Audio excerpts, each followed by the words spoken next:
Trump gets up there and he's like, just drop the McDonald's and just call it Donald's.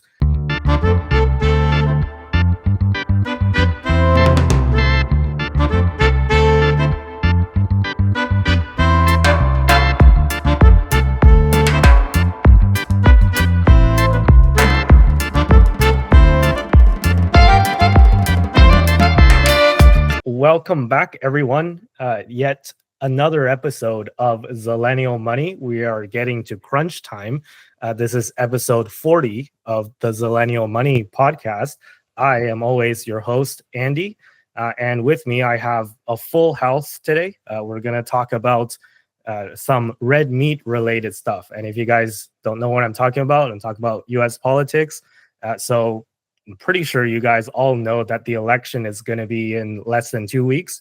So this show, today's episode, next week's episode, and probably the episode after that, which is going to happen after the election, will all be 100% U.S. politics related. So excuse us for that. We would like to go back to talking about other topics as well, but maybe not right now, right? So usually we begin with a little bit of bit farms and or just Bitcoin news.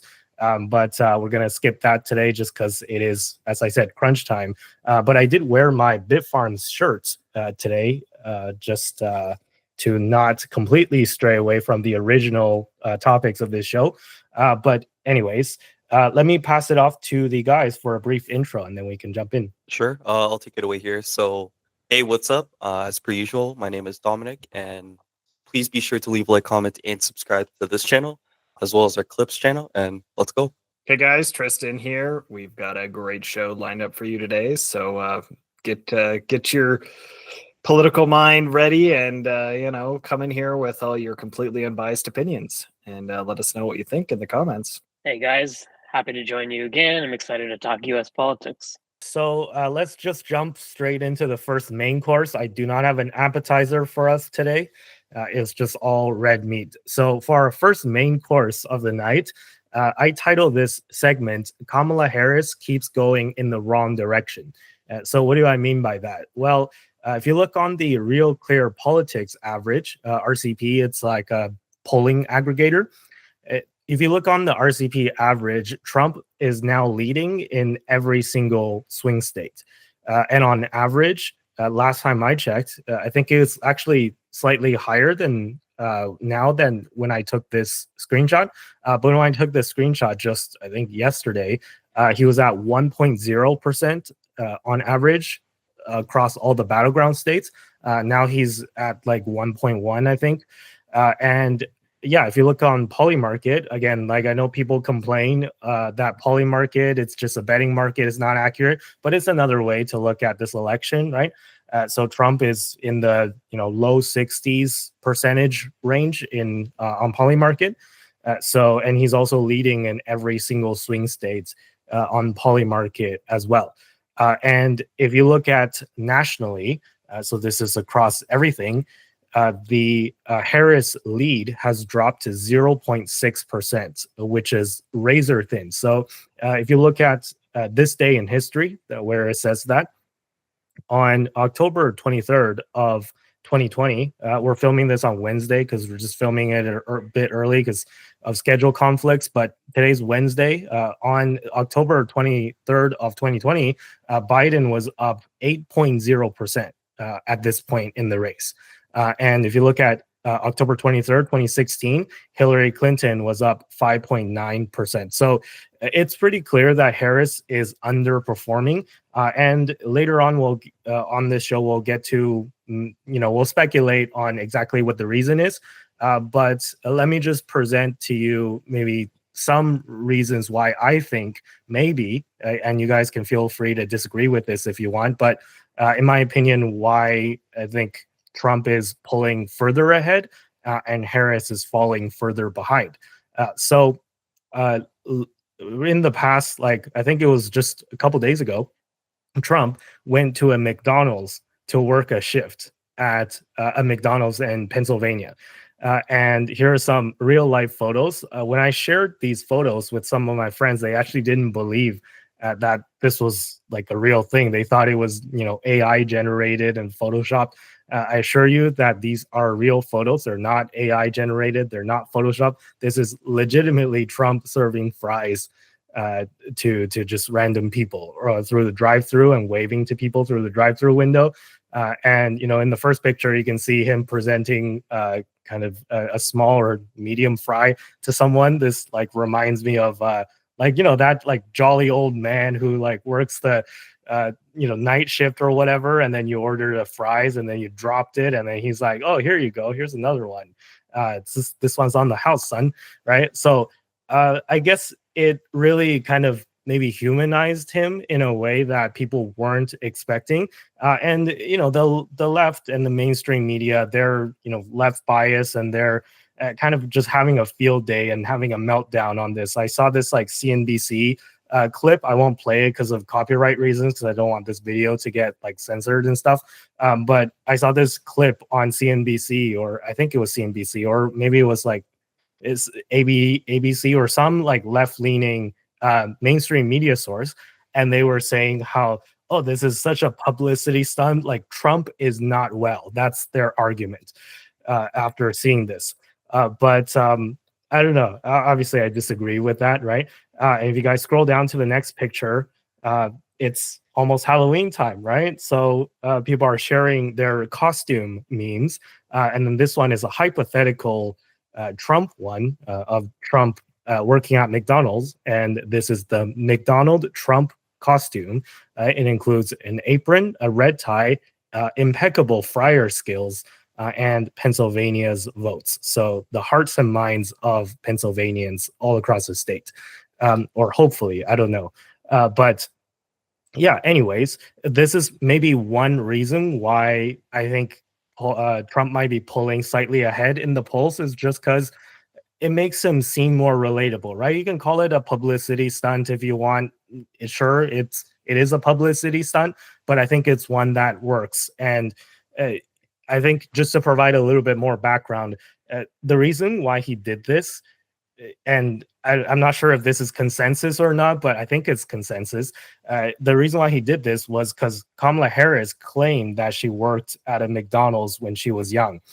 And there's been no evidence to actually prove that. And apparently it's a lie, because there's just no evidence, right? There's no photos of her working at McDonald's. There's just no like paper record to back that up. So it is now widely believed that she, for some reason, decided to lie about working at McDonald's when she was young. So Trump did this just to spite her. So he did this just to be like, hey, I worked for longer at McDonald's than Kamala Harris. And as stupid as that sounds, I think it works, right? Like, could you imagine Kamala Harris doing the same thing, just getting down to the level of a minimum wage worker and just handling the fry cook and, just doing all this drive-through, taking orders and stuff like that, right? So, yeah, I think that like, if it works, is it still stupid, right? Like, it's not stupid if it works. That's just my opinion. But let me pass it off to you guys. So the question is, first of all, what do you think about Trump's surge in the polls and on Polymarket odds? I know we talk about this every week, but we're going to talk about it again. Or if you want to comment on the Trump working at McDonald's stuff, you can comment on that too. Yeah, maybe particularly, I want to ask Tristan, you specifically, because I know you mentioned, I think in a previous episode, that you still think it's going to be kind of a close race, but we're seeing real momentum build up in the Trump camp. So maybe it won't be close, but do you still stand by your original opinion that it's going to be close, or do you think it's going to be maybe slightly more in favor of Trump now? What's your thoughts on that? And yeah, after you go, we can, open up the field to talk about the other things I mentioned. With regards to, I'll start with the McDonald's vibes. With Trump, going to Don's and giving out his McDonald's. I think that it was just straight up a publicity stunt. I don't know why I don't know. I don't really see an obvious way that this is like a bad thing. It's just kind of like, haha, funny But joke. does it work? Like, Trump gets up there and he's like, just drop the McDonald's and just call it Donald's, right? Does it work? I mean, probably not, given that they're known for the big M. But I think that the publicity stunt, I think he definitely got some good coverage for that. I thought the images looked AI generated. Maybe it's just because of how absurd the idea that Trump working at McDonald's is. But either way, I thought it was completely fine. I don't know. It was kind of whatever. It wouldn't make me more inclined to vote for him or less inclined to vote for him. It's a complete non-factor for me. Maybe some people like it more, but for me, it would not impact. Besides my general impression that Trump is extremely memeable. Like everything this man does seems to be capable of being turned into a meme, good or bad for him. And all of these McDonald's ones are very much in the same vibe. It's very memeable. Which I mean could be kind of fun for some people who want to do that. And I think it'll also be something where people make fun of Trump by using the memes and such that can be generated from this. Again, I don't really think that this is going to have a measurable impact, or if it does, I don't think there's going to be a way to measure that impact in a significant way. Like, I don't think that the recent surge in Trump's poly market has been a result of him stepping into a McDonald's and everyone going, wow, that was a really good idea. So on that front, I think it was fine. Moving on to whether or not I still think that the race is going to be tight. I still think that it's going to be a relatively close match. I think that any election in which there is more of a potential for a difference with the popular versus overall, like the electoral votes, I think usually results in a relatively close match, even if the electoral results are not showing that. Even if, say, one of them gets a lot more of the electoral college than the other, I think that my general perception is that it's still relatively close, because even if they win all of the swing states, like Trump wins all of the swing states, I'd still consider it a close match if they were all relatively close to flipping to Kamala, because again, it's just like one extra vote on that determines where all of those electoral votes go because of the way the system works. So it's just it doesn't necessarily, for me at least, I still think it feels pretty close, even if the electoral college says that it's not. And to that effect, I think regardless, I think that this will still be relatively close, because I think that a lot of people are pretty vote by the color, not by the leader. So a lot of people will be voting Democrat and Republican based on, I'm diehard for the Blues, I'm diehard for the Reds, rather than people being maybe more for Harris or more for Trump than other people. I think it's going to be there's going to be a large majority of the Democrat voters who are kind of in that camp. Particularly, I think there's more people on the right in the Republican camp that are more diehard Trump. I don't think there's much of anyone who's diehard Kamala. And I think actually a big part of that is due to the fact that the Democrats made such a blunder of this election by bringing in Kamala super late to the race. So she was unable to really build up that kind of notoriety in a good way, the way that most of these other candidates have by being able to campaign for much longer, particularly when she's coming off the back of a Biden administration where she was VP. And I think the consensus was that at best it was mid. No one, I think, really is looking at the Biden administration and going, wow, this was peak America. America was doing amazing. We need to celebrate and give Harris a chance. I think it's much more like it's not like someone chucked a rock, like a boulder into the water. It's like they chucked a little pebble in. That's the amount of effect that them swapping out Harris has in terms of people being more swayed to the Democrat side, right? It's not like I think if they had a different leader, I think that they would be in a much better condition than they are currently. And I think that's pretty much the main thing. I think that for me, at least, is that I think that the Democrats are doing worse than they should be in theory. So in my opinion, this is an election that is trending towards a Democrat defeat rather than a Republican victory, if that makes sense. I think the Democrats have blundered this election into such a degree that whether or not people like Trump more, I think that Trump will do better than maybe he even should if the Democrats had a better candidate. And so I think that's kind of where I'm standing, is that it's going to be close, because I think that there are generally a little bit more people who are Democrat leaning in the States than Republican leaning.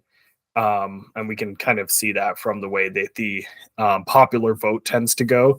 But I think that the swing states in particular, I think there is a good chance that they go hardcore for one of the other ones by a small margin. And that is what determines how much someone wins, because it doesn't matter if you win by 0.01% of the popular vote if all of that 0.01% that you've won by was in California and was guaranteed to be going Democrat anyway, right? So it's yeah, I think we'll see. Yeah, no, makes sense. And before I respond to it, I do have a couple of things to say, but I've talked a lot. Let me pass it off to someone else who wants to take the mic first. Sure.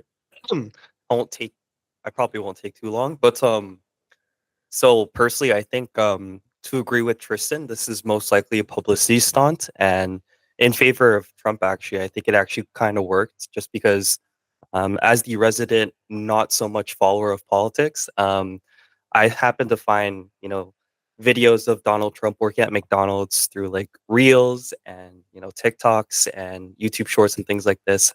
And there's like a video of him at the drive-through giving food to someone via the drive-through, and then the person on the receiving end goes like, "Oh my gosh, thank you so much. It's an honor to meet you, Mr. President," things like this.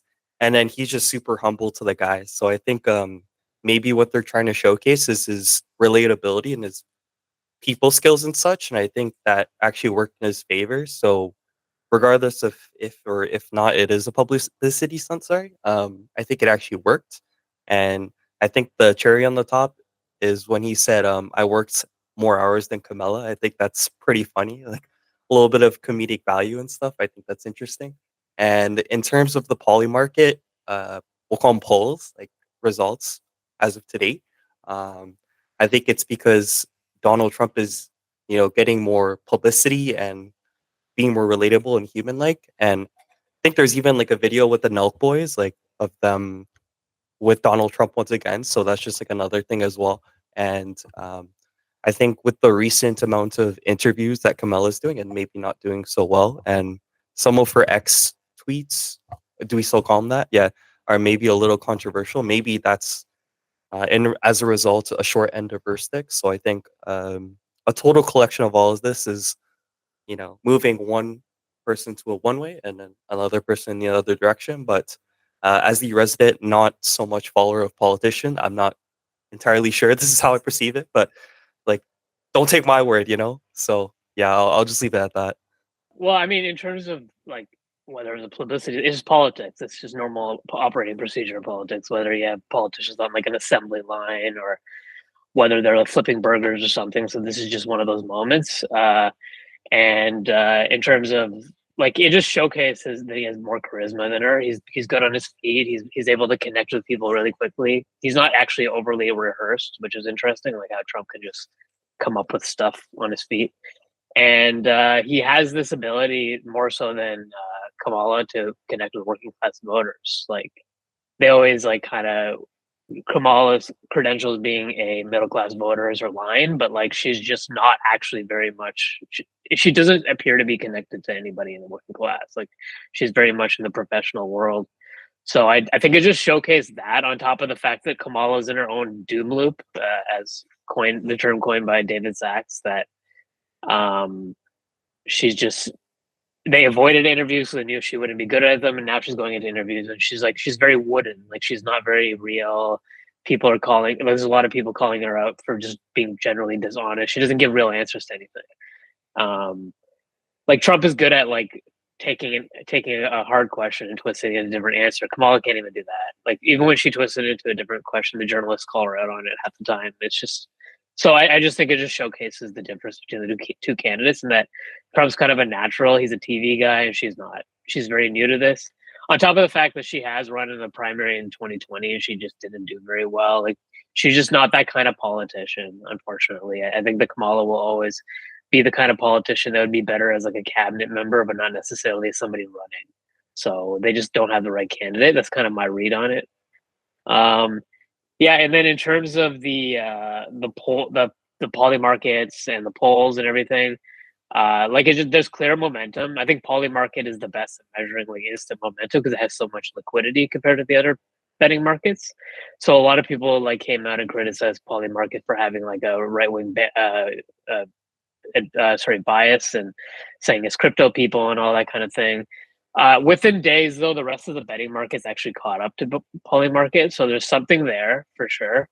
It's clearly showing momentum. If the betting markets have a Trump bias to them, it's still showing momentum towards Trump because just about 2 weeks ago, it was like basically 50-50.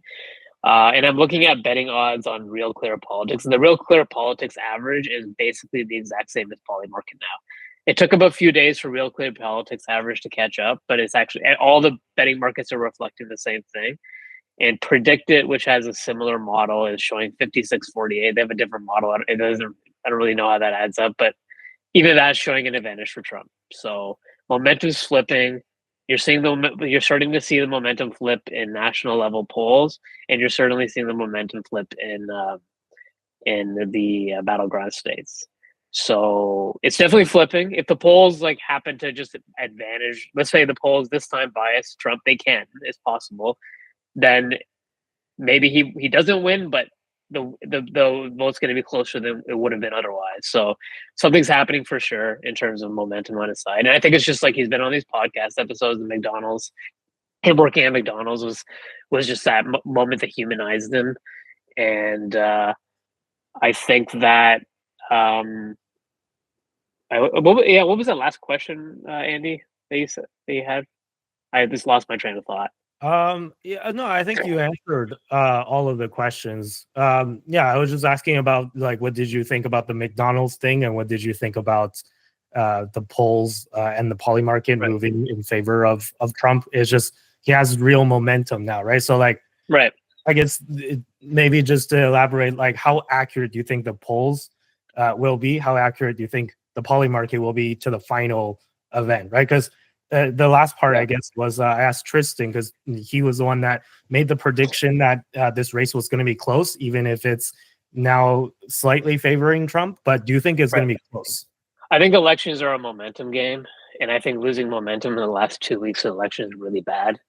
So the way the momentum is shifting tells me that it's actually going to be a blowout. Now I might be wrong, and the polls might be biased, but I think they're right. And I think if the polls are like showing a slight lead for Trump, if I base it on 2016 and 2020, small sample size, those years were biased towards the Democrats. So I'll give it to Trump, and I think he's going to win on at least an electoral landslide.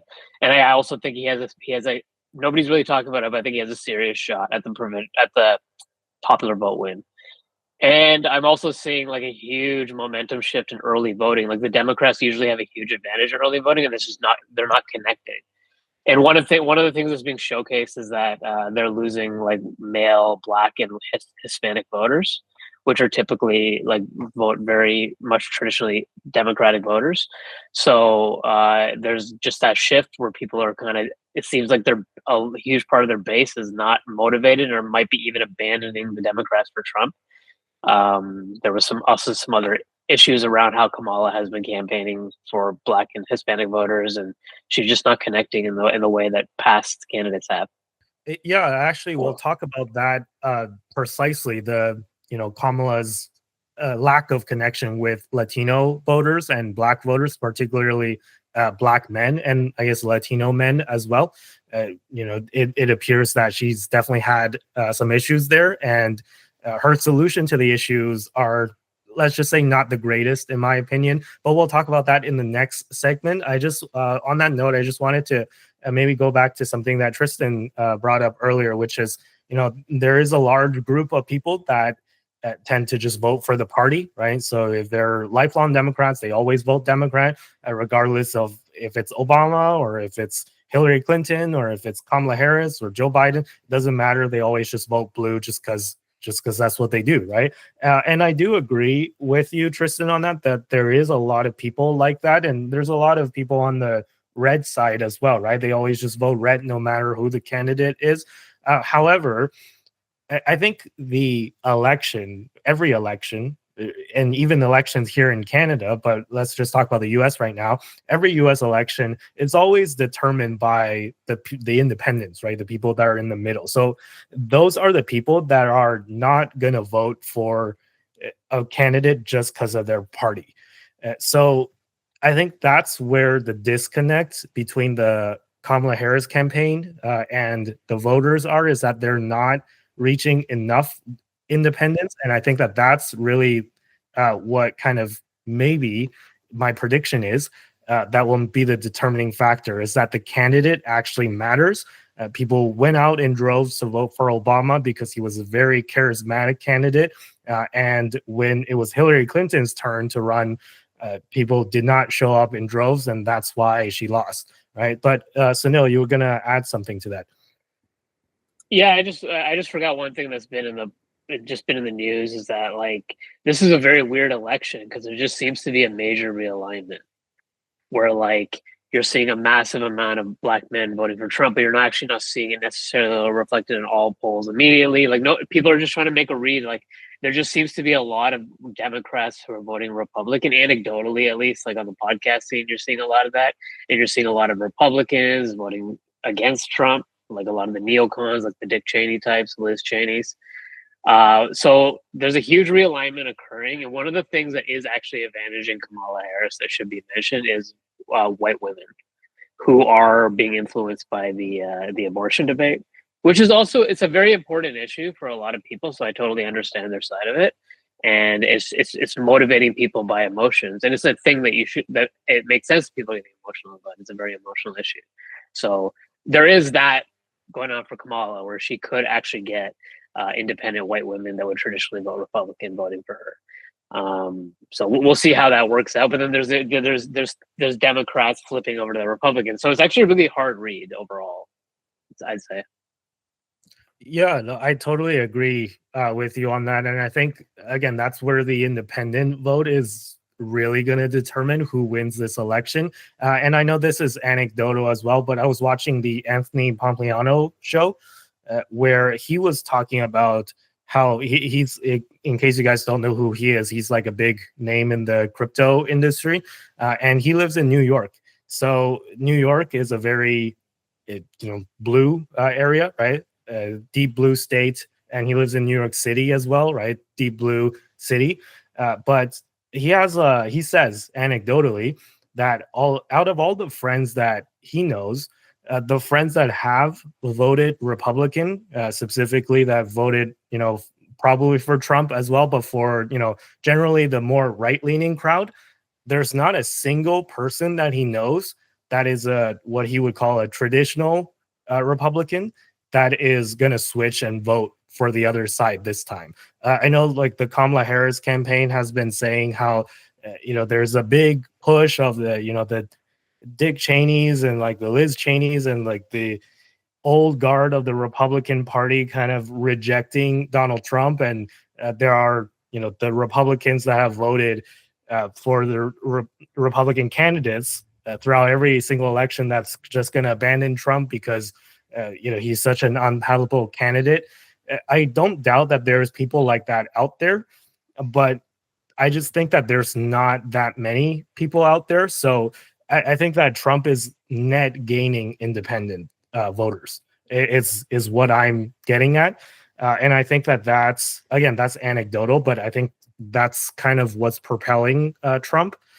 And we'll see, right? As you mentioned, Sunil, that there are demographics where Harris is doing much better, whether it be because of the abortion thing or whether it be something that she did personally that's appealing. My guess is it's less to do with her personally and more to do with just the abortion issue. But, a vote is a vote, right? Regardless of what the reason is of voting for someone. But is it going to be enough? And again, my opinion is I don't think so, but we'll have to see. Now, let's move on to our second main course, if you guys are ready and don't have anything else to add. So we're going to dive deeper into the reasons why Kamala Harris might be kind of declining in the polls and not doing as well as a lot of people have expected. So we mentioned earlier about the issue with, her appeal to Black men and Latino men, and we'll talk about that in a little bit. But I titled this segment, "The Democrats Have Dug Themselves a DEI Hole and Jumped in It."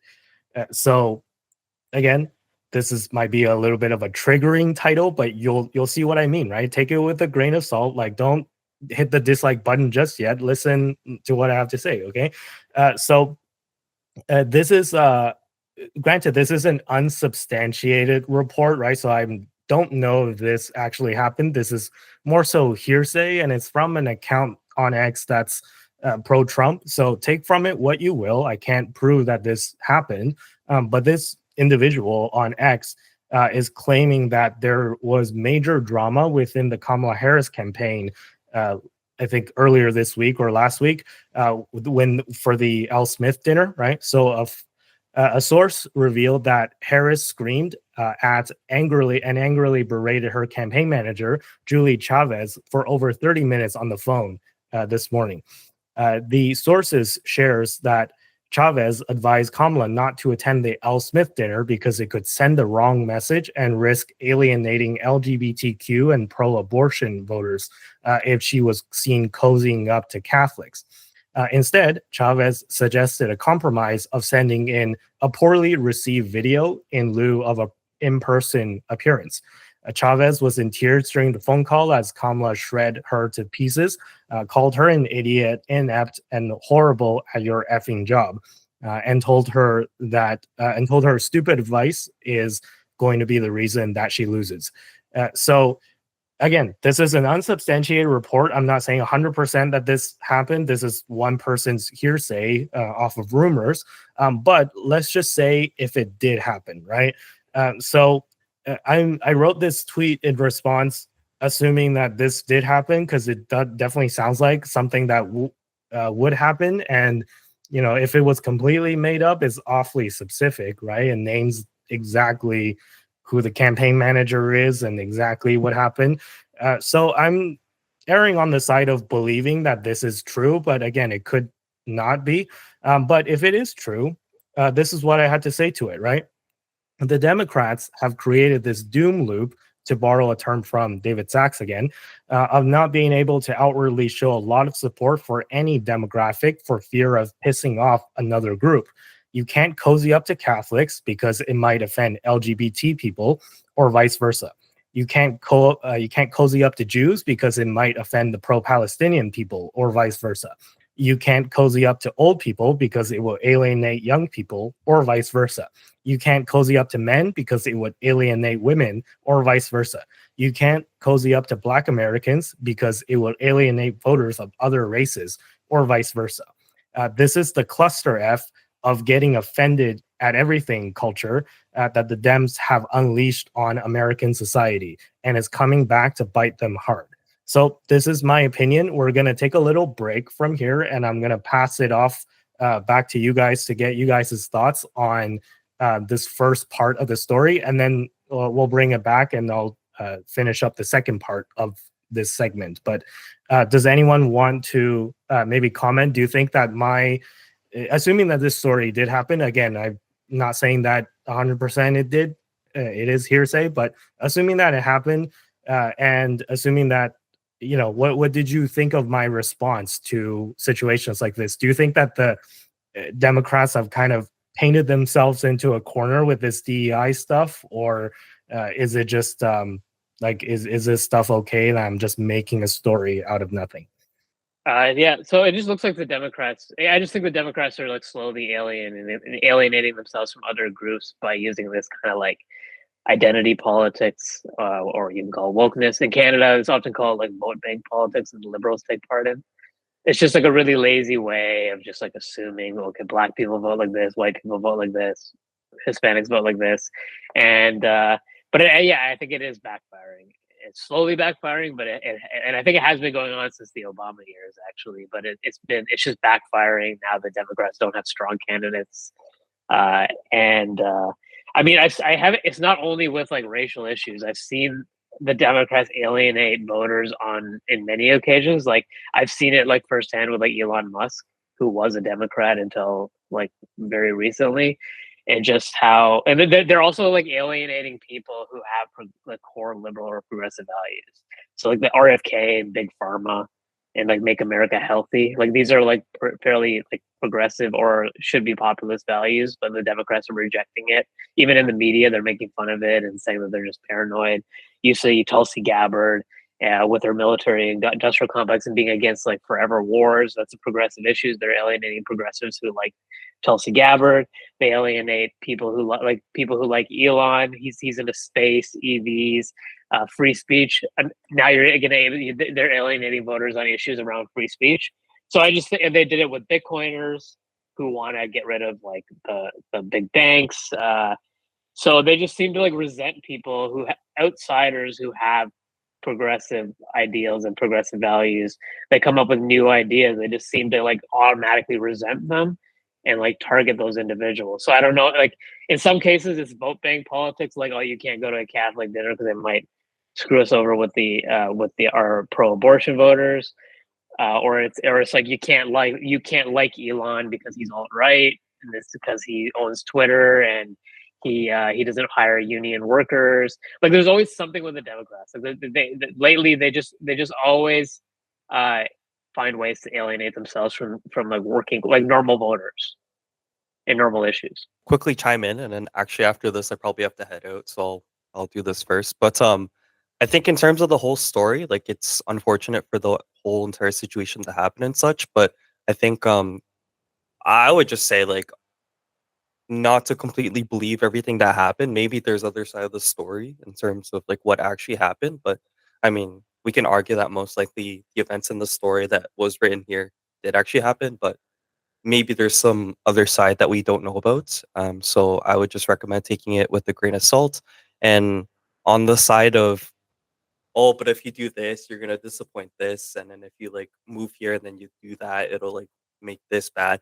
Yeah, I guess since we live in the era of 2024, sensitivity and like people's rights have been at, let's just say, like an all-time high. So it's hard to please them all.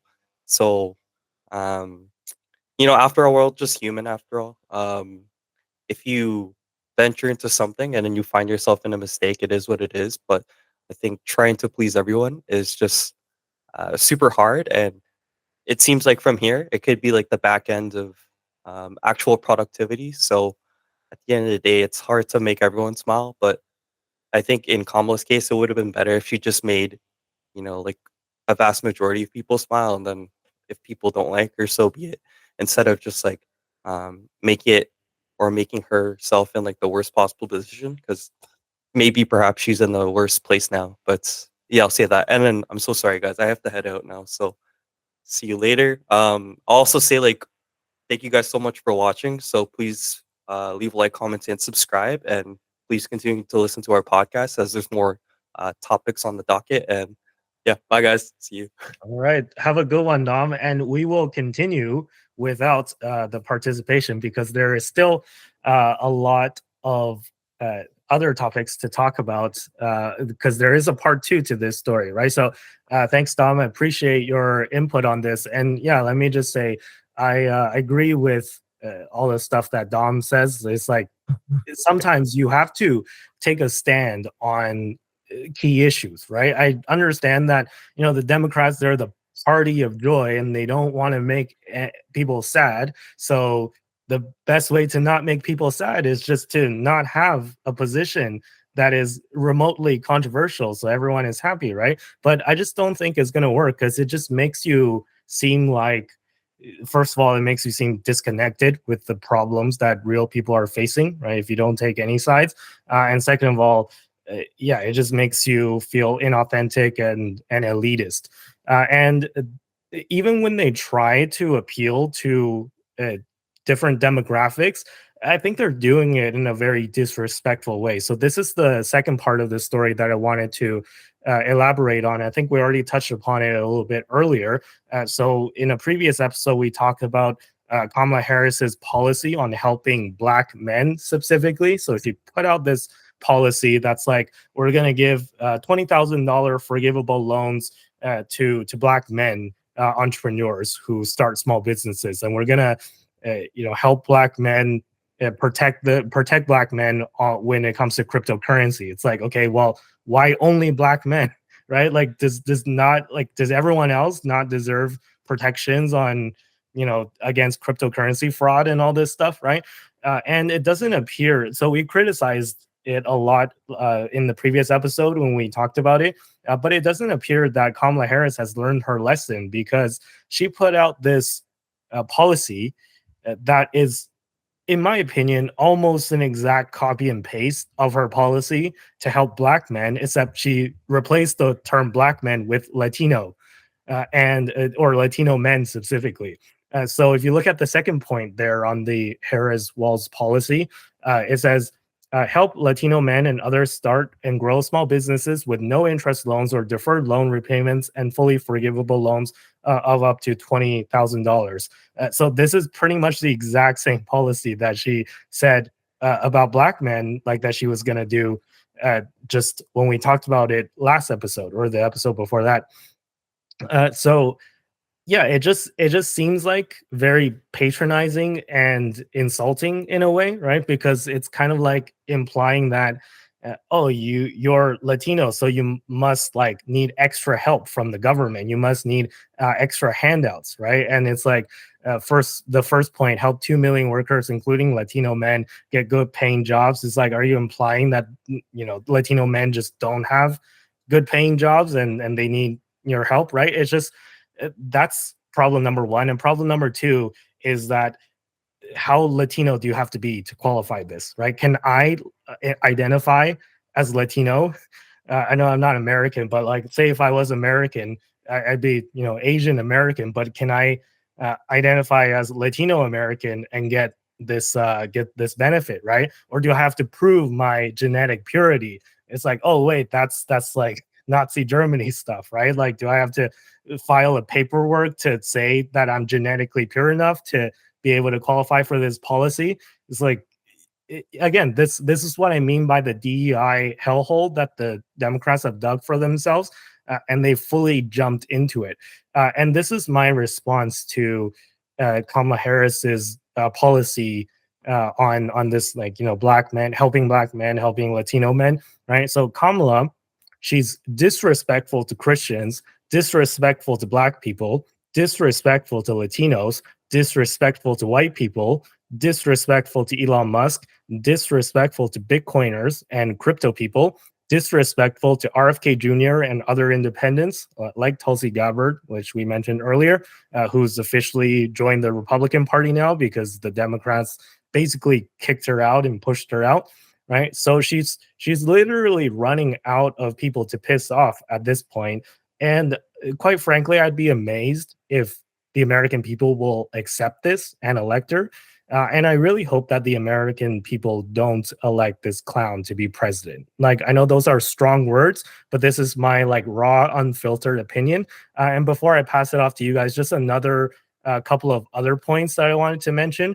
This isn't related to her like DEI policy, but I think it's important that we bring it up, right? So just earlier today, she mentioned once again that she has had a plan to lower grocery costs in her economic policy agenda, which includes a proposed federal law against price gouging at grocery stores and food suppliers. So in other words, this is her like price control thing all over again, right? So tackling price gouging is kind of just a dog whistle for setting price controls. I'm not sure if you guys would disagree with me on that front, but for the laws to tackle price gouging, there's already laws in America to tackle price gouging, right? So, let's say if there's a hurricane and then there's no more bottled water or there's no more food, and there's somebody that just went out to the store and bought all the bottled water before the hurricane came and try to jack the price up and sell them. There's already laws that are prohibitive against things like that. So there's no need for more price gouging grocery laws. And in my opinion, this is just, again, as I said, a dog whistle for implementing price controls, right? She's just gonna, by tackling price gouging, she just means, I'm gonna come in and set a price cap and say you can't charge more than $3 for a loaf of bread, or $3 for a dozen eggs, or something like that. So maybe you guys disagree, but this is just my opinion. And lastly, before I pass it off to you guys, this is a post by Brian Krastantine. Brian Krastantine, he is a reporter who is very pro-Democrat and pro-Kamala. So this is from a pro-Kamala Harris account. And this is in response to Kamala's comments around Trump, where she claimed that Trump would invoke Hitler. This is her exact words. That Trump would invoke Hitler, the man who is responsible for the death of 6 million Jews and hundreds of thousands of Americans. So she's playing the Hitler card again. And Brian actually retweeted, or he quote tweeted this, and he just said, wow. His kind of purpose of retweeting this is to say, wow, look at how powerful Kamala Harris is, right? Because remember, he's very pro Kamala Harris or pro Democrat. So like his intention was to be like, wow, look at how powerful she's being, and calling Trump out for invoking Hitler, quote unquote. But I don't think this is really landing the way that he's intending it to land, or this is not landing the way that Kamala Harris is intending it to land, because in my opinion, people are quite sick of hearing the Hitler comparisons, right? And at this point, the independents are not going to be swayed by the Democrats calling Trump Hitler, because like they've used that card 1,000 times. And the people who actually believe he's invoking Hitler, they're probably going to be anti-Trump no matter what, and they were going to vote for Kamala anyways, right? But again, this is just my opinion. These are kind of some of my stronger opinions, I would say, against Kamala Harris and why I think against Democrats in general. But I'm curious to hear what you guys thought of everything that we just went through now. Do you guys agree with what I said, anything I said, or do you guys disagree with anything that I said? Do you think that I'm being too extreme, or do you think my criticisms are fair? So curious to hear what you guys think. Well, you said quite a lot.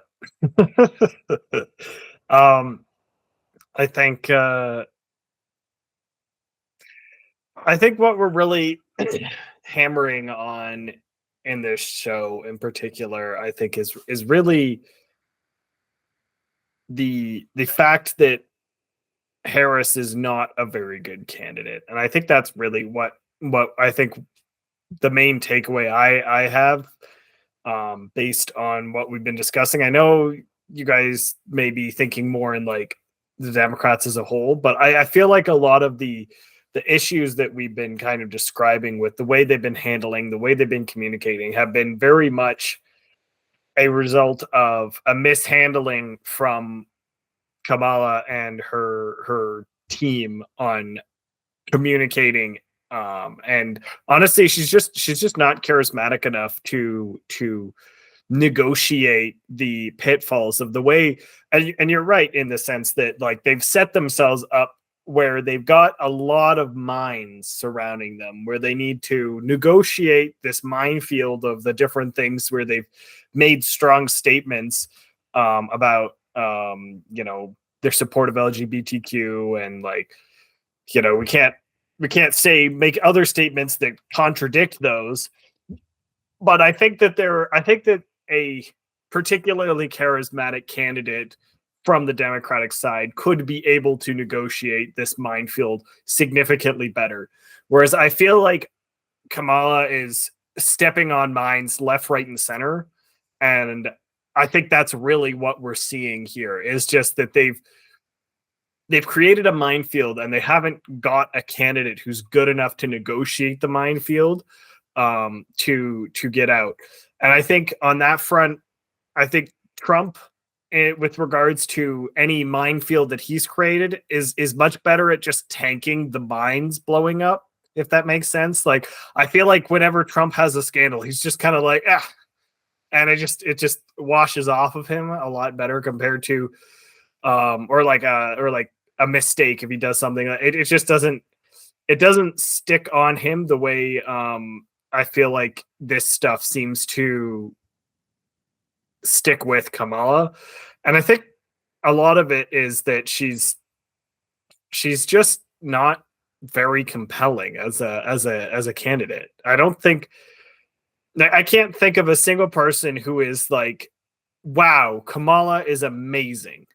Where I can think of a lot of people who were, back when Obama was being running for president, I could think of a lot of people who were like, wow, like Obama is amazing. Like he's so, and he's so charismatic. He's got all this, like, he speaks so well. He's so quick on his feet. Kamala is not that. She's not able to keep up. And so because of that, and I think I don't know if if we looked at the clip, but Andy, I remember you sending that one clip of I think it was you of Kamala's reaction to someone yelling something about like God in one of her rallies, and her being like, you're at the wrong rally and stuff.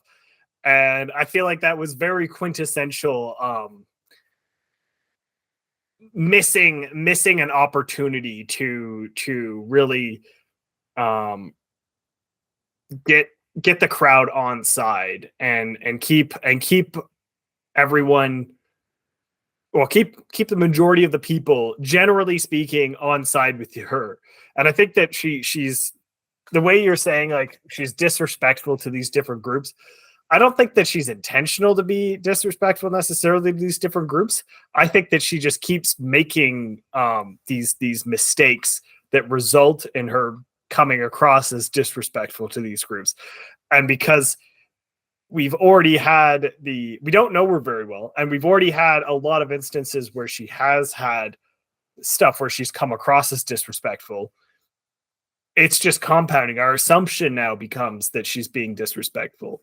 So I think they've just really missed the boat on their candidate for this election. I think Kamala is just she's not sufficiently compelling to convince a lot of the swing voters the way that the Democrats really need their candidate to be. Yeah, and totally agree. And just to add to that, the Christians clip, I believe, so I watched the clip and I was the one that shared it with you. So just for our audience members who might not know what we are talking about, I'll just describe the clip because it's pretty short. Basically, she was at a rally and somebody yelled something to the tune of Jesus is Lord or Christ is King. I'm not sure exactly what was said, but it's like a pro-Christian chant. And then I think she was maybe talking about abortion or something that the Christians don't like. And then she heard that. And then she was like, hey, you guys are at the wrong rally. Go to the rally that's down the street. And that one is much smaller. And so right over I know like she's pro-abortion and all that stuff, but she didn't have to say it that way, like you said, right? It's just the way that she made it seem like, whether it's intentional or not, it came off as extremely rude. And America is a majority Christian nation, right? So she's not doing herself any favors by pissing off Christians, even though she wants to seem like she's the pro-abortion candidate, whatever, right? There's nuance in that, and I just don't think she navigated it very well. So the post I made where I criticized Kamala for being disrespectful to all these groups, I'm not pulling this stuff out of nowhere, right? When I say she's disrespectful to Christians, to Black people, to Latinos, to white people, like all these different people and groups, I can name at least one example of every single one that I mentioned. So I didn't just make that stuff out of nowhere. And the disrespectful to Christian part, that was like the video that we are talking about right now. That was the kind of main driver on why I said that. But there's examples for the other groups as well. So that's what I have to say on that. Now, Sunil, do you want to add your comments to it? Sure. I mean, I certainly think she's a weak candidate. I don't think anybody really disagrees at this point anymore. Even if she pulls through a win, I think that she's still a weak candidate. But I see this very much as DNC-driven policy. I mean, this is the Democratic Party under Biden, and it was the Democratic Party under the second term of Obama. And they're not really able to reinvent themselves in the post-Obama era. So they choose these lazy, patronizing identity politics.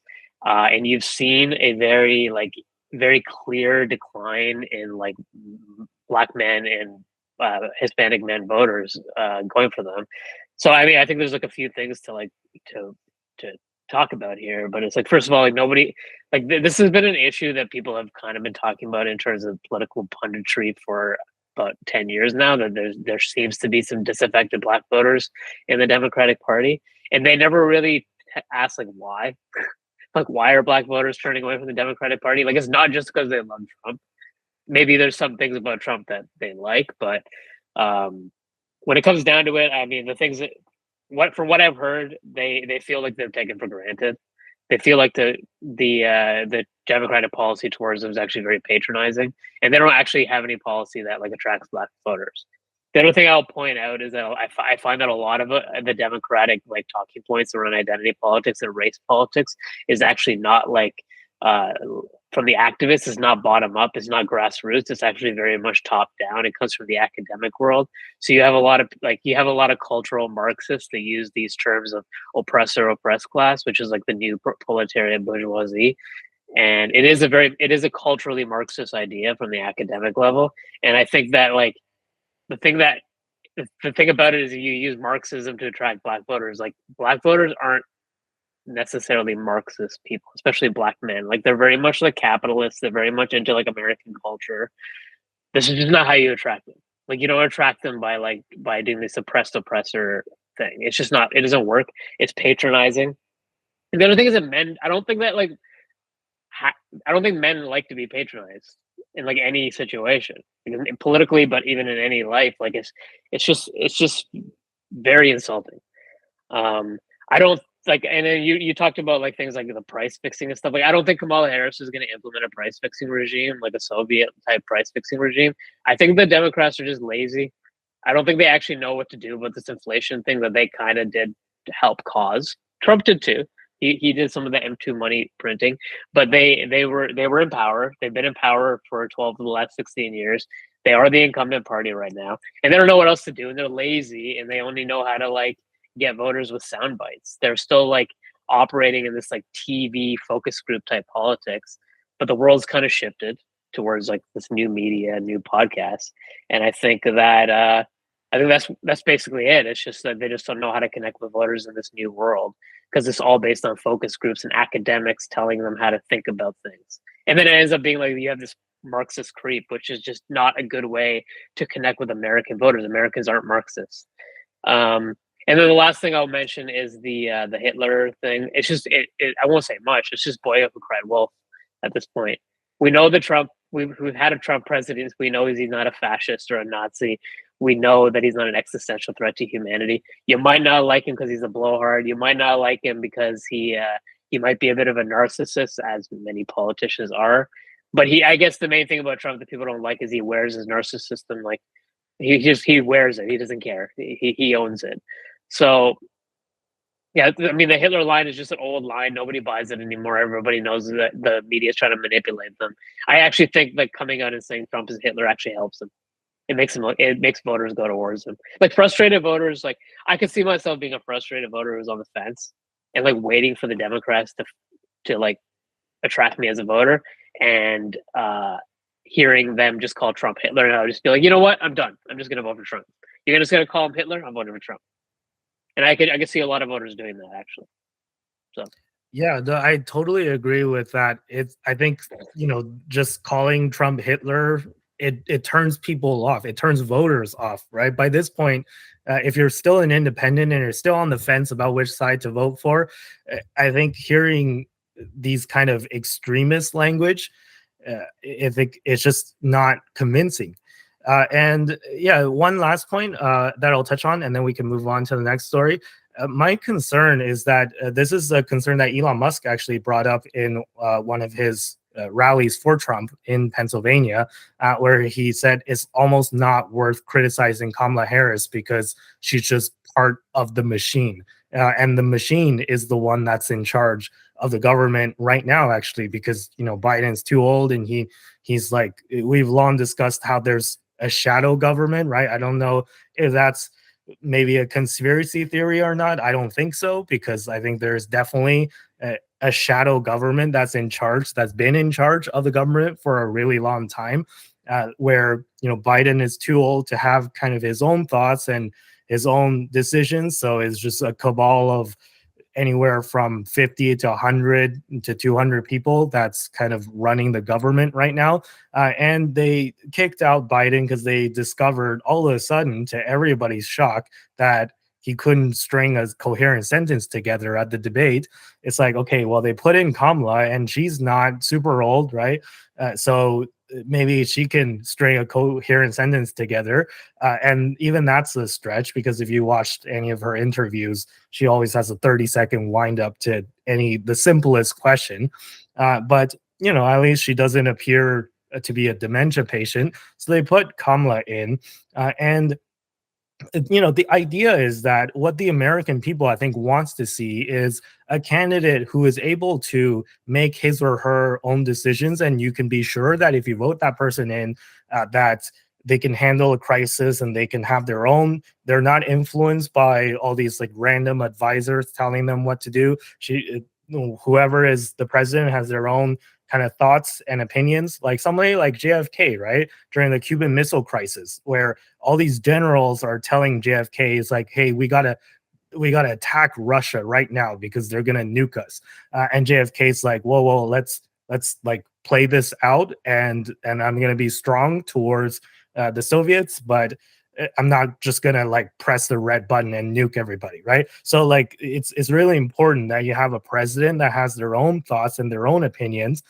And just from what I've seen, even before this election, even before we know whether it's going to be Trump or Kamala, I can already tell that Kamala she's just part of the machine. She's just being swayed back and forth by whatever the machine tells her, and she's not any different than Biden, right? And the prime example of this, as we mentioned, the story earlier where her campaign manager, apparently, again, I don't know 100% if this is true, but I think it probably is, where her campaign manager is like, hey, you should not go to this dinner because it's run by Catholics and it'll piss off the people that you're trying to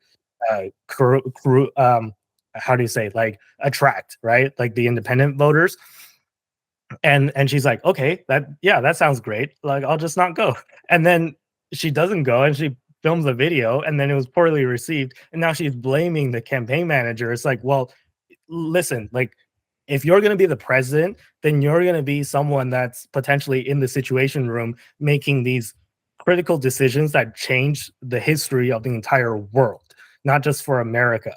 Right. And if you're just so easily influenced and you're blaming others for a suggestion that you didn't have to take because you're supposed to make your own decisions, like, this is somebody that is not a serious candidate and not fit to be president, in my opinion. But yes, somebody raised their hand. I don't remember who. Yeah, that was me. I just and you just mentioned the Catholic dinner, the what was it called, Al Smith dinner or something? Yeah, they like Catholics are 23% of the United States population. First of all, I just Googled it. It's a big block. First of all, it's also like very insulting to decide that like you, like they're just painting all Catholics in the same brush. Like it doesn't matter what your view is on this issue. Like I have my views, everybody else has their views. Catholics don't all think the same. They're actually like a very diverse group of people. There's Catholic Democrats, there's Catholic Republicans. Sure, maybe more of the like religiously maybe more of the religious Catholics might be leaning Republican, but like it's just so it's so insulting. Biden's a Democrat Catholic, isn't he? Yeah, he's a Catholic, and the Kennedys are all Catholics. So I mean, it's just very insulting. Like it's extremely insulting to just paint an entire race, a religious group with one brush and just say we can't have go to a Catholic dinner because because of the abortion issue. Don't you want any of those 23% of the voters to vote for you? Like, are you going to show that much disrespect for a religious group? The majority of America are Christian. Just like you have to accept that. Maybe Kamala is not into that, but like she has to accept that if she wants to win the presidency. Yeah, and it's also like her solutions to, like, again, the Black men and the Latino men, like programs to help them specifically. It's just very surface level, in my opinion. It's like somebody probably handed her a report and be like, "Hey, you're not doing well among Black men and Latino men, so you should do something about it." And she's like, "Oh, I'm not doing well surrounding Black men. I'll just make an economic program that caters to Black men." And like, oh, Latino men too? I'll make a program that's the exact copy and paste. Just take whatever I wrote for, and she probably didn't even write it, to be honest. So take whatever my staffers wrote for the program that helps Black men and copy and paste and find and replace Black with Latino. And there you go, right? It's a very surface level solution. And I just don't think that people are gonna find it convincing or compelling, right? It's patronizing and it's insulting in a lot of ways, in my opinion. But I'm not Black, I'm not Latino, and I'm not even American, so maybe it's not my place to speak. But that's just what my opinion is. So I've spoken a lot. Tristan, do you want to add your thoughts? If not, we can move on to the final part of the story if you have nothing else to add, but I'll give you an opportunity. Yeah, I'll add a couple things. I think one thing we should keep in mind is that it's pretty easy to criticize the current party that's in power because obviously we can directly look at what they've been doing lately and be like, there's a lot of issues with what they've been doing, as well as look at their leader that they've chosen, where we've got a lot of clear issues with. So I think we have had a lot of negativity towards Harris and the Democrats this show. So I just want to mention that it's easy to throw stones. I'm sure some of these are, and I think that we're bringing up pretty reasonable points, but I think that it's also important to remember that it's not like the Republicans are saints either. They have their share of issues. It's just I think that right now we've got a lot of clear issues with the way the Democrats are proceeding with their campaign, particularly with their candidate, etc. And I think that there are fair criticisms that could be made against the Republicans as well. That if we really wanted to hash into those, but I think we've definitely got a bit of a bias going on for against Kamala's kind of the way that they've been doing politics the last while.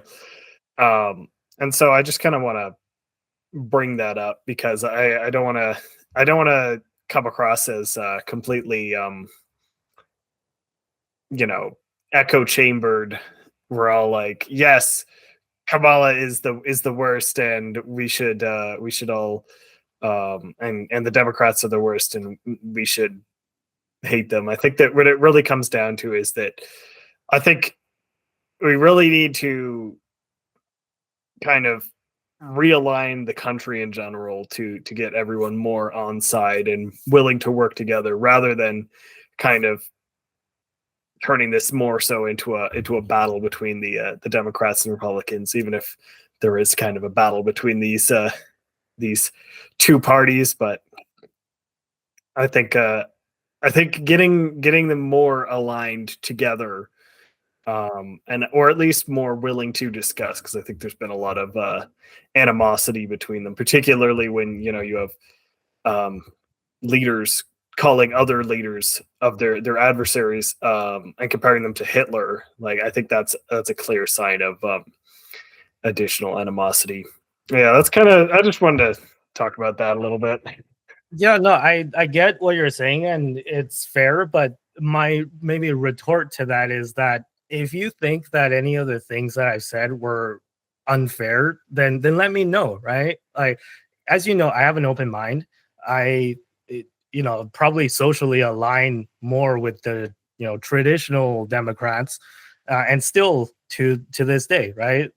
I'm socially more left leaning than a lot of other people in that claim to be Republicans, but I just think that the Democrats have strayed very far away from their original kind of progressive mission, and they're pushing a lot of stuff that I would consider not progressive at all. So that's where I'm trying to call them out for. It's constructive criticism, right? I'm pointing out the stuff that I think that they're doing wrong and they could be doing better. And at no point did I suggest that the Republicans are perfect and they're doing everything perfectly, or I never implied that Trump is perfect and Trump is doing everything perfectly, right? And at the end of the day, I strive to be fair. And I think that if I do say so myself, I've done a pretty good job at pointing out things that the Democrats are just, completely delusional on or off base on.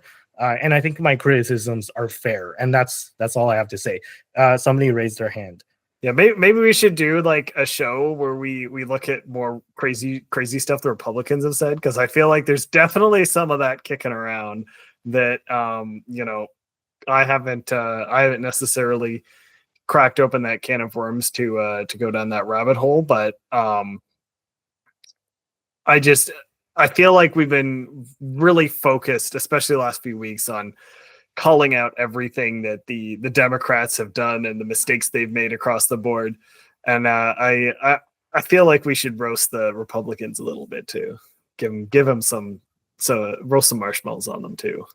I mean, I think the Republicans have actually done a lot of things badly. I mean, that's why Trump took over the party. Like, that's why the Dick Cheney's lost the party, because of the Iraq War and everything. Like, the Republicans of old, like the Dick Cheney Republicans, who are now Democrats, they killed 1 million people in Iraq, and they destroyed a country for all the wrong reasons. And the Republicans have there's plenty of blame to go towards the Republicans. The only thing that helps the Republicans right now is that Trump kicked out those Republicans. So I'll say that. The other thing is that the Democrats, for whatever reason, throughout most of my political life, especially under Obama, Obama was almost perceived as a uniter.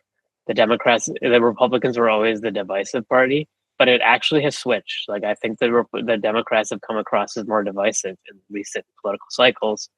Some of it's just some of the illiberal policies, as Andy mentioned, the Democrats find populism inconvenient because it's populism against their agenda, and so they just want to like ban online free speech as a result of it. So I don't know. I mean, I'm being dramatic. They don't say ban. They say monitor. But monitoring free speech is banning free speech, in my opinion. Because if you take it from an absolutist point of view, so their viewpoints are just very divisive. Yeah, sure, the Republicans probably have said divisive things in this election, but I didn't get like a divisive edge from like JD Vance or any like major Trump. I mean, you see it on X for sure, but I just think the Democrats are coming across as more divisive right now. Yeah, and also we should note the fact that we should note the idea of how far back do you want to go to criticize either the Republicans or the Democrats, right? Because as you said, Sunil, like you can criticize the Republicans under Bush and Cheney, and like, but do you think that that's going back too far, right? Because the Republican Party now is a lot different than the Republican Party of Dick Cheney, and in fact, Cheney endorsed the Democrats because I assume that he's a lot more aligned with what the Democrats stand for now. So you can argue that the Democrats of modern times are more similar to the Republicans 20 years ago, right? So it's a hard thing to do, and I've seen like people make this mistake from the Republican side where they're saying, hey, the Democrats created the KKK.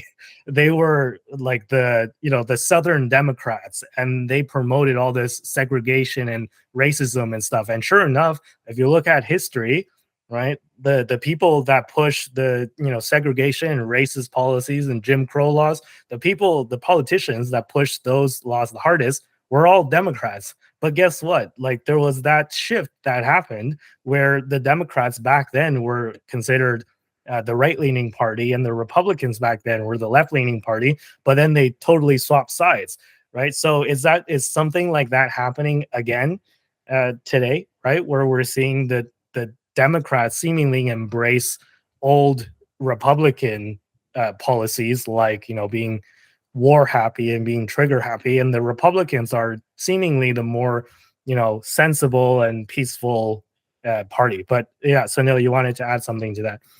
Yeah, I mean, I think the political realignment is a major theme that is going to be a major theme going forward this decade. I think that there is a realignment. I'm not saying the Democrats are becoming conservative or Republicans are becoming liberal. I don't know where it's going. I think that like the traditional left-right, the spectrum is actually just not very accurate to what's happening in politics today. It's just very much like the in people and the out people. It's the institutionalists and the anti-institutionalists. And I think that's where it's going. And I think it's just coincidental that the Republicans lost control of their party when Trump ran. So they had to run to the Democrats. They had no choice. I don't think Dick Cheney cares about the social policy. He probably does care about, like, let's say the forever war policies or the imperialist policies or military industrial complex. And he just feels more comfortable with the neocons in the Democratic Party. Like Hillary Clinton was always considered a hawk, like a neocon. So like he just has more in common with them, because Trump just completely like disregarded those people's opinions and literally kicked them out of the party. So I mean, he had some of them working for him, like John Bolton in his White House, but he now claims that he was just taking advantage because he didn't know what to do when he went to Washington. He kind of admitted that in a podcast episode recently. So yeah, that's a long rant, but yeah, there is a realignment occurring for sure. It's just funny to me how they're saying, how the Democrats are saying, oh, look how good we are. Dick Cheney endorsed us. And we're like, is that really is that an endorsement that you want, right? Like, is that really an advertisement, or does that actually hurt you, right? Because I think that, again, in my opinion, that actually turns off independent voters when you go ahead and parade around the fact that you got endorsed by Dick Cheney. So like, I don't know. That's just my opinion. I think, again, there's, back to the topic earlier, there's a lot of policies and strategies that the Kamala Harris campaign and the, just Democratic campaign policies in general, that's really questionable, in my opinion. But for the sake of time, let's leave the ideological part aside for now, and let's move on to the final part of our story, which brings it back to more of the practical kind of discussion on the election itself, and who is going to win and all that stuff, right? So to intro this story, I'm not sure if you guys are familiar with this gentleman. His name is Dr. Allan Lichtman, and he wrote this book called The 13 Keys to the White House, or I think it's just called The Keys to the White House. But essentially, there's 13 kind of criteria that he evaluates a candidate or an election on. Republican versus Democrat. It's kind of like a two-party. Is catered towards a two-party system. So how it works is that they're all true and false questions, and the true answer favors the incumbent party, and the false answer favors the challenger. Right. So in this case, it would be the Democrats who is the incumbent. So if you're a Democrat, you want as many truths as possible, and if you're a Republican, if you're on Trump's side, then you want as many ones to be false as possible. So his system, called the 13 Keys to the White House, says that if the incumbent gets, if there's more than six, or if there are six or more false answers to these questions, to the 13 keys, the 13 questions, then it means that the challenger will win. And if there's 5 or less false, then it means that the incumbent will win. So Lichtman, he used this kind of system, and he's been able to correctly predict almost every single election. He predicted Trump's victory in 2016, and then he predicted Biden's victory in 2020.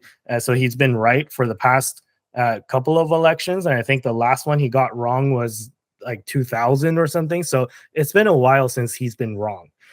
Now, this election, he uses 13 keys to make his prediction, and his conclusion is that he believes Kamala Harris will win this election. So it's kind of flying in the face of a lot of other people's predictions, because as we talked about for the entire episode so far, Trump is kind of gaining momentum and surging in the polls. But Lichtman was asked recently whether he wants to change his prediction, and he said absolutely not. He's sticking with his prediction. He's still, to this day, even after seeing the Trump surge in the polls, he's still adamant that he believes Kamala Harris will win the race to the White House. Now, if you evaluate why he believes that, so we're going to go through the 13 keys. Is a little bit long. We'll go through it one by one, and I'll first present Lichtman's answer to the 13 keys, and I'll present my answers. And spoiler alert, I think he's wrong. I think Trump is going to win, and I think the reason why he's wrong is because he broke his own rules. Again, this is my opinion, and this is his system. So what do I know, right? I'm not a political analyst. I'm not, I don't have a doctorate in this, but maybe he's right, but I think he's wrong. But before I get into that, let's go through the 13 keys, and we'll go through the answers to every single question. So the first key is, after the midterm elections, does the incumbent party hold more seats in the U.S. House of Representatives than the previous midterm election? So this one is very simple. It's called party mandate. So it's just like it's a fact, right? There's no debate on this, right? So this one is false. So I think we can all agree on that. The second one is no primary contest. So there is no serious contest for the incumbent party nomination. For Harris, like, it doesn't really count that they replaced Biden with Harris, because no one ran against Harris when it was announced that Biden was dropping out. Like, she was just kind of anointed. So there was no serious contest for the incumbent party. So this one is true. And I would agree that this one is true. Now, the third one is incumbent seeking re-election. So the incumbent party candidate is the sitting president. So this one is false, right? So Biden is not seeking re-election. So I think we all can agree on this one, and I answered false as well. The fourth one, there is no significant third party or independent campaign. So this one is true. I know people are going to bring up RFK, but RFK dropped out, and there's no like significant third party challenge at the moment. The Libertarian Party and the Green Party, they don't really count. They're polling at like 2%, 3% at most, right? So this one is true, and I would agree with Lichtman on this one. Now, the next one is a strong short-term economy. So the economy is not in recession during the election campaign. So this one, maybe there is some debate. So like for the official numbers, there is no recession, but a lot of people are complaining about the economy, and this is one of the big key issues on this election. But if you go by the official numbers, then this one is true. There is no recession right now. So so he answered true, Lichtman answered true, and let me give it to him. I'll just say it's true as well.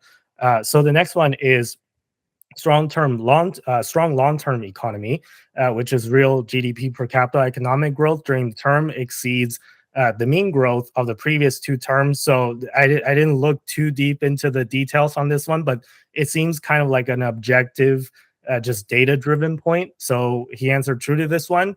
I'll just agree with him and answer true as well. So far, we're all in agreement, right? Like everything is in agreement so far. So far we have, what is it? Like 4 trues and 2 falses. So let's keep going. The next one is major policy change. So the incumbent administration affects major changes in national policy.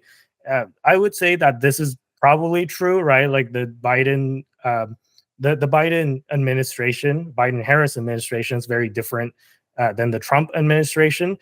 So whether it's major policy change in a good way or in a bad way, it doesn't really specify. So I'll give it to him, right? Let's just say it's true. Now, the next one is the first one where I disagree with Lichtman on. And the next one is no social unrest. So quite simply, is there social unrest, right? So the question is, there is no social unrest. So if you answer true, then that means there's no social unrest during the term. So he answered true, and I would answer false. And to elaborate on this, I think there is a lot of social unrest if you see like what's happening in college campuses around the, especially around the Israeli-Palestinian conflict. There's a lot of social unrest there, in my opinion. And if you expand it and to include the definition of digital unrest, there's a lot of unrest in social media and a lot of stuff, right? Yeah, maybe we have a little bit of a disagreement on it, but I would say false, but he says true. Okay, so there's that one. Now, the next one is no scandal. So quite simply, the incumbent administration is untainted by major scandal. So maybe there's a little bit of debate about that as well, with the Hunter Biden laptop thing. And at least maybe you can put that on Biden. And since Biden dropped out, it's Harris. There's not really like a big scandal that she's involved in. Maybe she lied about working at McDonald's, but I don't think that's big enough to really count, right? So let me just agree with Lichtman on this one. This one is true. I'll give it to Harris. Now the second, the next one is no foreign or military failure. So the incumbent administration suffers no major failure in foreign or military affairs. So he says this one is incomplete. So he says that Lichtman, he says that he doesn't want to make a determination on this. In my opinion, this one is clearly false, right? If you look at the wars that are going on, America is kind of becoming a laughing stock, right? Because they're not like they've suffered a lot of foreign failures, in my opinion, with disastrous withdrawal from Afghanistan being the biggest one, in my opinion. So I would answer false to this one, but he says it's incomplete. Okay, whatever. Next one, major foreign or military success. The incumbent administration achieves a major success in foreign or military affairs. So I would say this is false. I can't think of a single one where everyone's like, yeah, America won decisively, right? The Ukraine war is still dragging on, and the Israel-Palestinian conflict is still dragging on. There hasn't been a major success military-wise. And Lichtman says this one is also incomplete. So, okay, whatever. I answer false, right? The next one is charismatic incumbent. So the incumbent party has a charismatic candidate who's a national hero as their candidate. And I think this one, we just spent the past almost 2 hours saying how the answer to this question is unequivocally false, right? Like we're saying that we've just made, if you want to watch, like rewind this video and watch the past like hour or so all over again, be my guest. But we laid out a bunch of reasons why we think that Kamala Harris is a very uncharismatic candidate, right? So this one is false, and Lichtman actually agreed with me on this one. And the next one is where I think I have the biggest disagreement with Lichtman, where this one is uncharismatic challenger. So the challenging party's candidate is not charismatic or national hero. So he says that this is true. So his opinion is that Trump is not charismatic, and I would disagree with him heavily on that. I think Trump is very charismatic, and this is what propelled him to victory in 2016 in the first place, like the fact that he's charismatic. Now, just to kind of speak from Lichtman's side a little bit, the reason why he put this one as true, as saying Trump is uncharismatic, is because in his opinion, Trump only appeals to people, to a certain group of people, like right-leaning people who are already right-leaning or who are already in his camp, right? Because his idea is that Trump is so divisive that there's no way that he can appeal to people in the middle because he's just so controversial, right? Like you either really love him or you really hate him. And for the people that hate him, there's nothing he can say or do to convince people to join his camp. So there's not a lot of movement from the independent side on which side they're swaying, right? So this is Lichtman's argument, and again, I just said why I disagree with that, and I think that it's pretty clear on why I disagree. But to summarize everything, if you count all the true and falses of Lichtman's ones, so the foreign military and the military failure and success ones, let's just, for the sake of argument, he says that they're incomplete, but let's, for the sake of argument, says that he agrees with me on this one and put false for both of them. So if you count up Lichtman's keys, you have with the military success and failure, let's just say they're both false, you have exactly 5. So that's not enough, right? You need 6 or more to say that the challenger wins. So because at most, according to Lichtman, Trump has 5 falses on his side, then that means Kamala Harris wins. However, if you go to what my column is, where I answered these questions, if you count up the falses, so that's 1, 2, 3, 4, 5, 6, 7. So I put there's 7 falses. So according to my analysis, Trump wins. So yeah, I'm curious to hear what you guys think about it. So do you guys agree with my assessment more, or do you guys agree with Lichtman's assessment more? And what do you think of just kind of this 13 keys system? Do you think that is snake oil, or do you think that he's actually onto something? I'm just curious to hear what you guys' thoughts are on this one. Yeah. So I was just looking through these different descriptions, etc. And I think that the majority of his mentality with the 13 keys is fine, in the sense of a lot of these are clear indicators that would imply that an individual is more or less likely to be elected. I think the big disagreement between you and him is in two categories that are very difficult to measure. For example, and I would say the 2 categories that I think are different by a lot are like the no social unrest one and the uncharismatic challenger.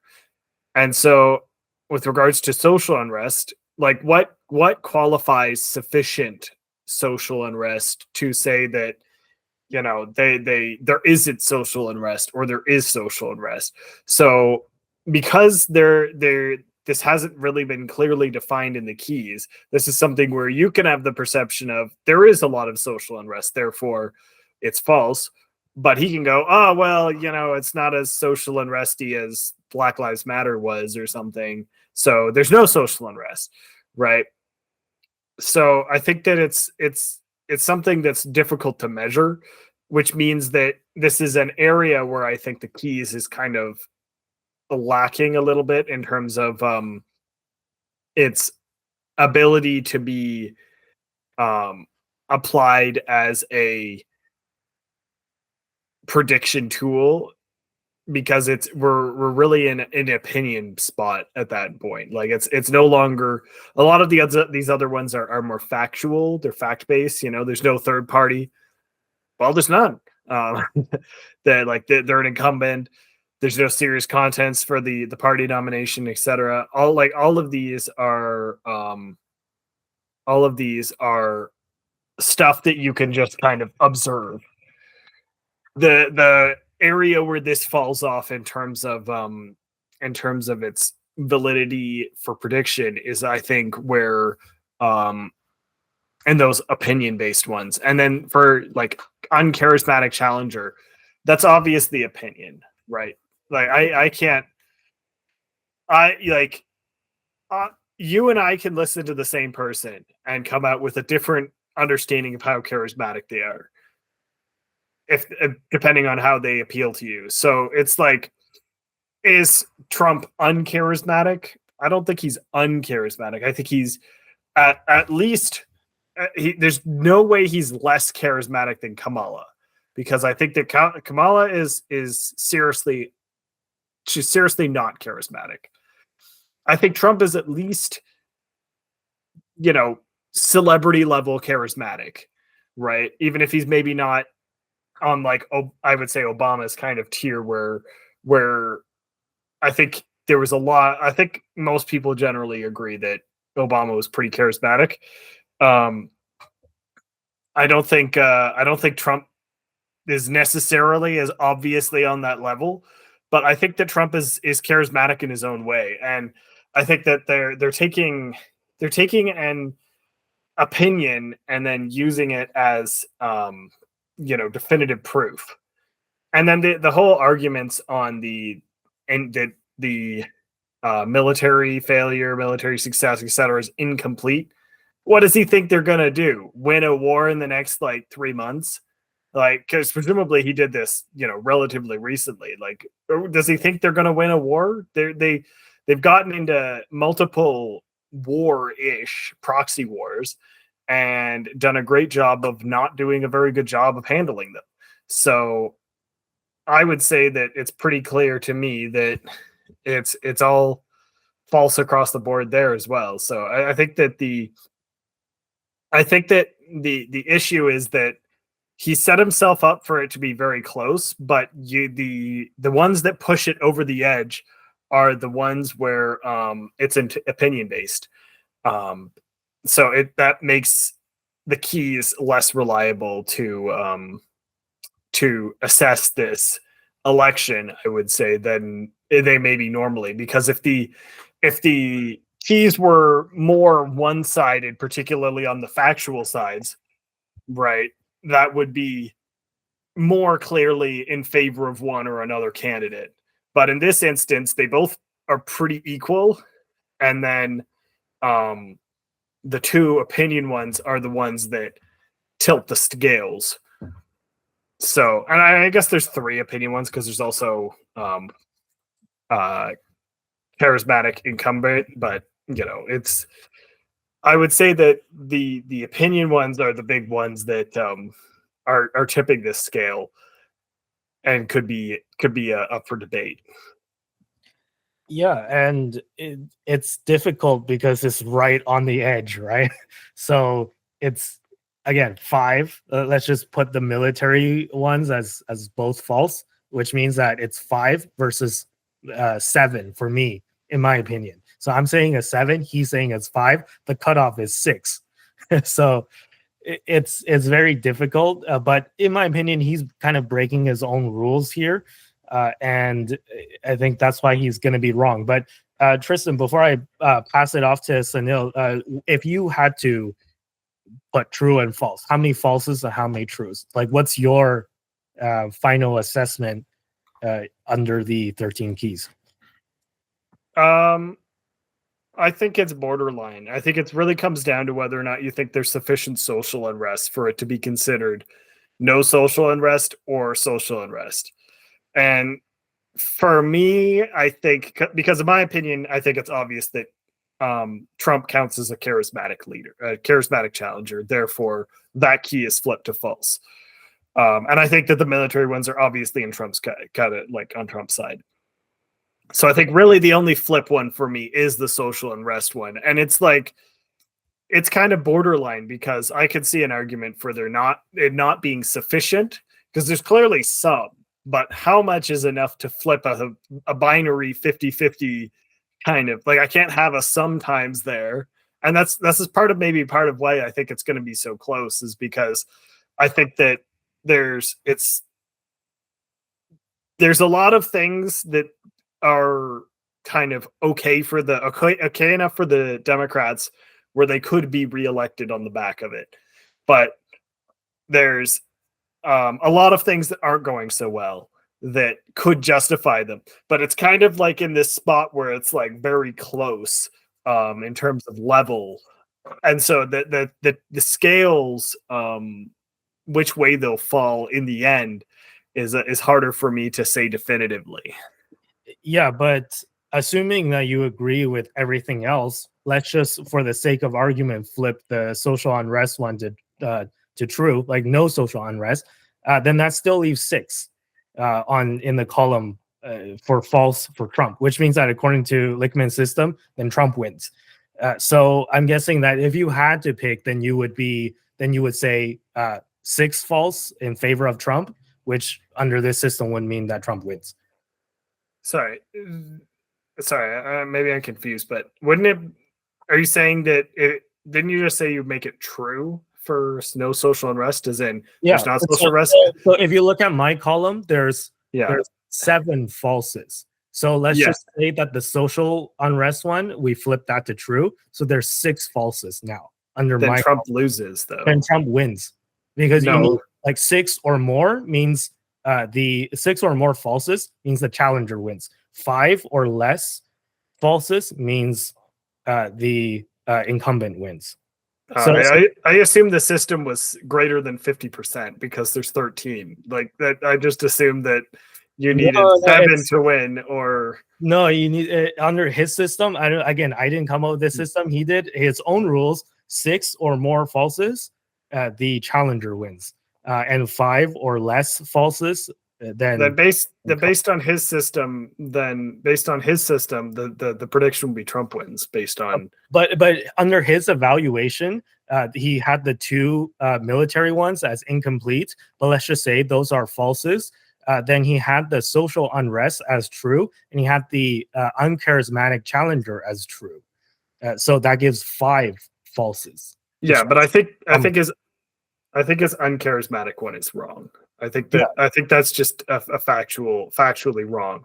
So I agree with you on that, which is why I think Lichtman is going to be wrong in his prediction, and that means that he broke his own rules, right? If he actually followed his own rules and evaluated everything more objectively, again, a lot of this is subjective, but let's just say if he is more objective, then what he should have predicted is a Trump victory under his own system, right? But because he toggled the uncharismatic challenger one to true, that came out with a Kamala victory instead.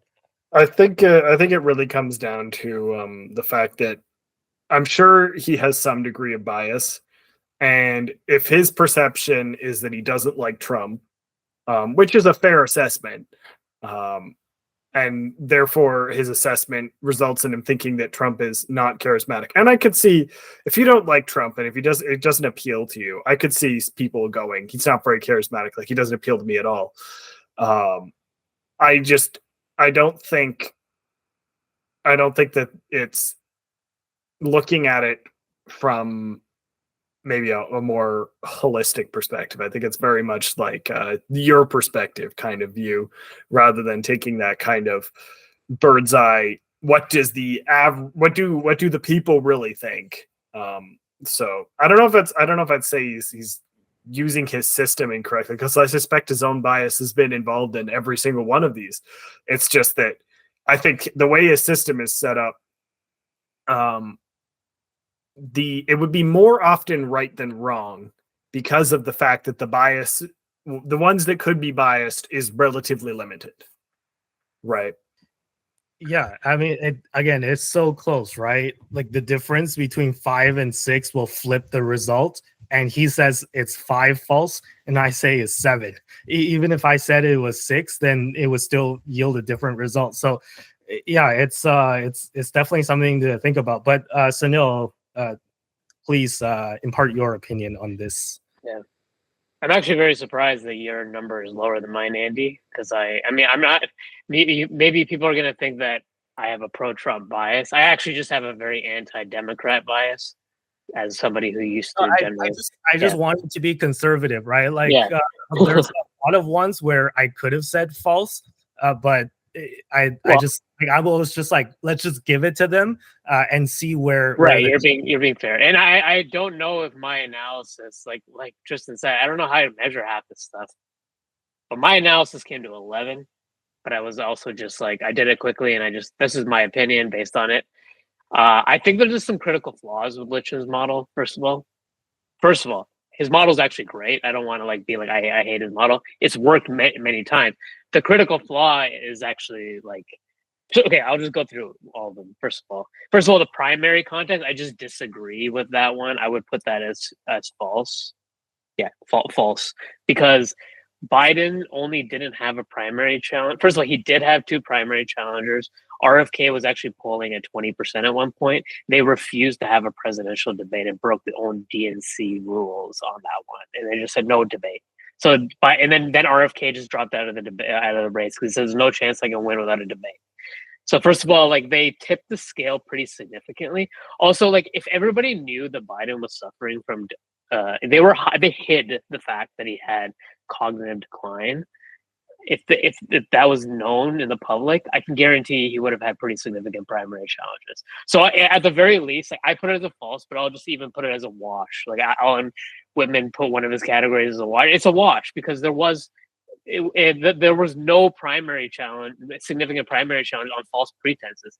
The Democratic Party covered up Biden's cognitive decline. So of course there wasn't any primary challenges, because incumbent presidents they usually don't have primary challenges. There's also a lot of my understanding just from watching podcasts in the sorry, one of my ears is going out of battery. But yeah, one of the things I watch a lot of podcasts and Democratic Party media, and I know for a fact that Joe Manchin and Whitmer were gonna run because they didn't expect Biden to run a second term. When he announced the second term, they were kind of bullied out of running. So I'm just gonna go. The primary one is BS. If you really dig deep into the analysis, Biden would have had primary challengers if they didn't lie about his cognitive decline. Okay, next one is on the foreign policy one. We all agree with that. First of all, on the Ukraine thing, that was a huge foreign policy blunder by the Biden administration, because they effectively lost. They implemented sanctions on Russia, and they expected most of the world to implement them. And the majority of the world didn't implement the sanctions because they were empowered by the fact that the BRIC countries decided to buy oil from Russia and take advantage of a cheaper oil price. So that was a huge foreign policy blunder, I would say. I also think Israel-Palestine hasn't really gone well for Biden, and the foreign policy issues have caused a lot of divisiveness in the United States. So I would say that him saying that they don't really qualify for yet, I would say they're both false. The charisma challenger is just ridiculous. I just guess that I don't know. I guess he just doesn't think Trump is charismatic, but you're not number one on TV for 11 years straight if you're not charismatic. He was the number one show on television for 11 years straight. So I call BS on that. But I guess Lichtman just has his own interpretation of charisma, and he just doesn't like. I guess he doesn't like Trump.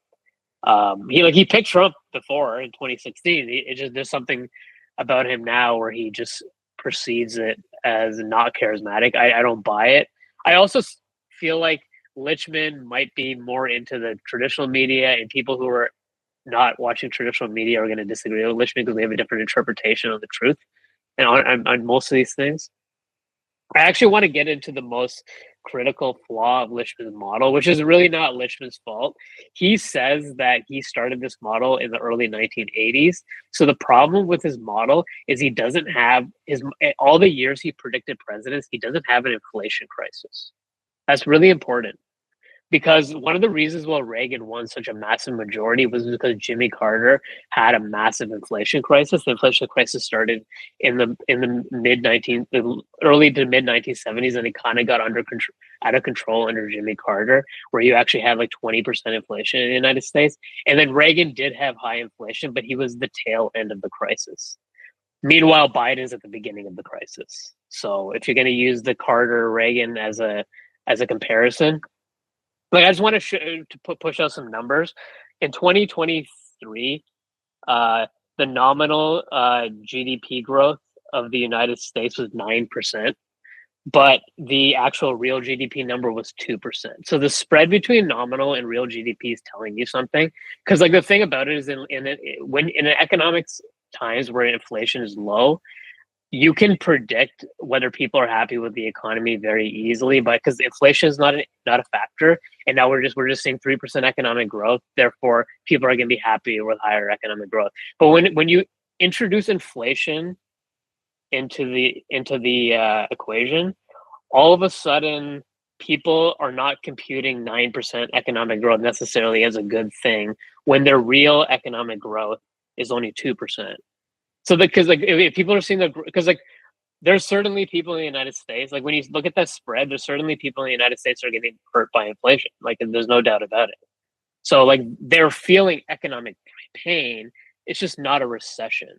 But inflationary economic pain is arguably much more painful than recessionary economic pain. Because inflation, everybody feels. A recession, you only feel it if you lose your job. So the other thing to point out is the real GDP, the per capita numbers. So in 2021, 9% real GDP growth on a per capita basis, only 1.4 on a real basis. Because one of the biggest things that happened in the Biden administration is the population increased by a lot, partially because of the illegal immigration crisis and the migrant refugee crisis.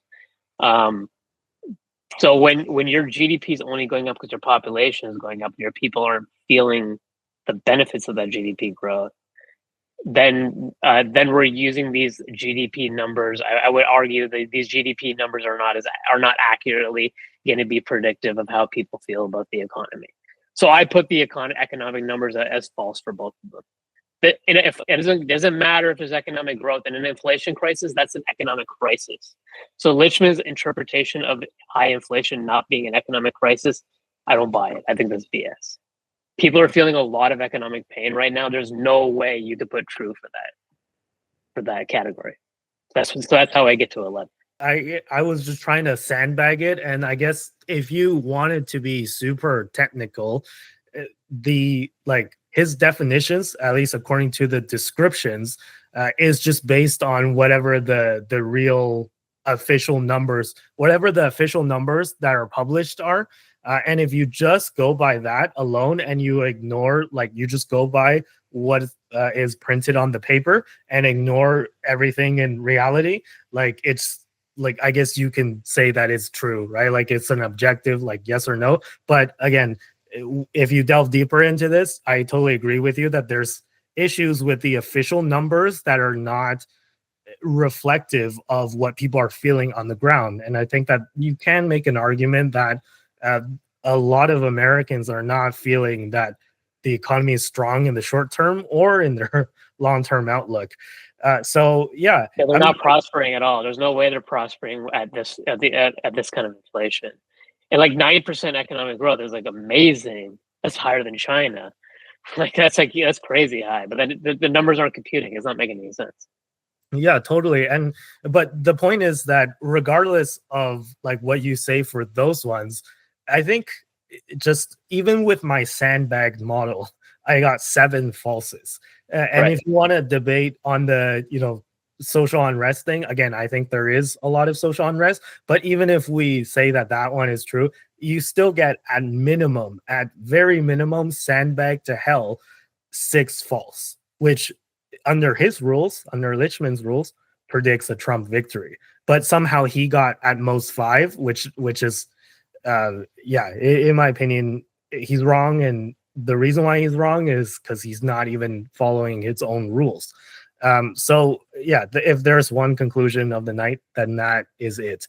That's it for that story. I don't know if you guys have any parting thoughts, but if not, I had one more story for the night, but it's about Canadian politics, and maybe we'll save that for another day because we have been running for pretty much 2 hours now. And nobody cares about Canada anyways, and we're not having an election in Canada, unfortunately, as much as we would all like to. So whatever happens in Canadian politics, I guess it can wait another week or two. But right now I wanted to dedicate tonight to talking about US politics for the first priority.